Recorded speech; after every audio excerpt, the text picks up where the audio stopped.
Kebab masala போட்டு ஊற வச்சது 1/2 hour ஆயிடுச்சு. இப்போ பொரிச்சு எடுத்துடலாம். ஒரு கடாயில் வச்சு கடாயில் சூடாகட்டும்.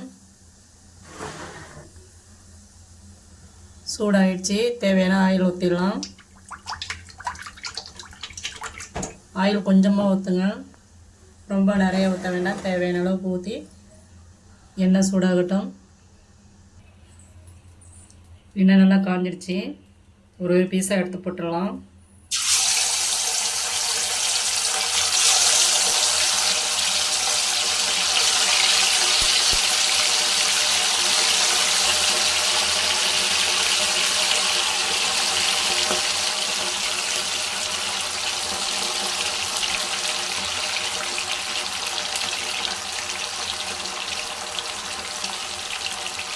இன்னும் ரொம்ப நல்லா காய்ஞ்சதுன்னா கொஞ்சம் சிம்மில் குறைச்சி வச்சுக்கோங்க.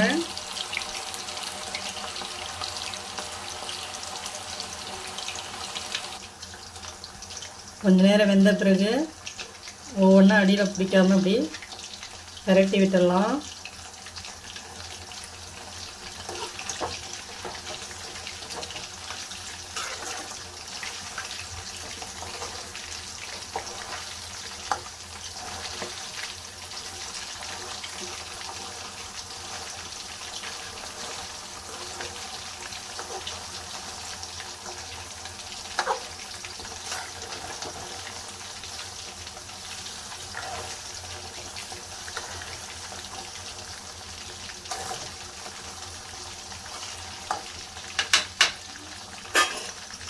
சிம்மில் வச்சு கொஞ்சம் நல்லா ட்ரையாக வேகட்டும். பாருங்கள், அப்படியே விட்டுறாதீங்க, அடிக்கடி கிளறி விட்டுருங்க. நல்லா கலர்ஃபுல்லாக நல்லா வெந்து வந்துருச்சு. இப்போ எல்லாத்தையும் அரிச்சு எடுத்துடலாம். எல்லாத்தையும் பொரித்து எடுத்துருவோம். சிக்கன் கவாப்பு எல்லாத்தையும் பொரித்து எடுத்தாச்சு. பிள்ளைங்களுக்கு இந்த மாதிரி வீட்டிலேயே பொரித்து கொடுங்க. கடையில் மேக்ஸிமம் அதிகமாக வாங்கி கொடுக்காதீங்க. சூப்பராக டேஸ்ட்டாக இருக்குதுங்க. நீங்களும் செஞ்சு பாருங்கள்.